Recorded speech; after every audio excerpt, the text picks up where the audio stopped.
Тимур Бекмамбетов және Евгений Миронов ұсынады.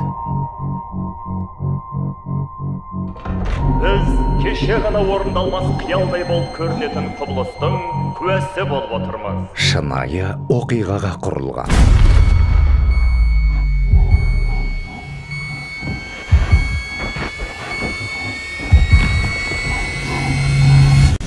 Бүгін бейсенбі ме? Жұма ма? Леша, уайымдама. Егер мүлт кетсек, 3 жылдан кейін тартылыс күші бәрібір жерге түсіреді. Алғашқылар дәуірі.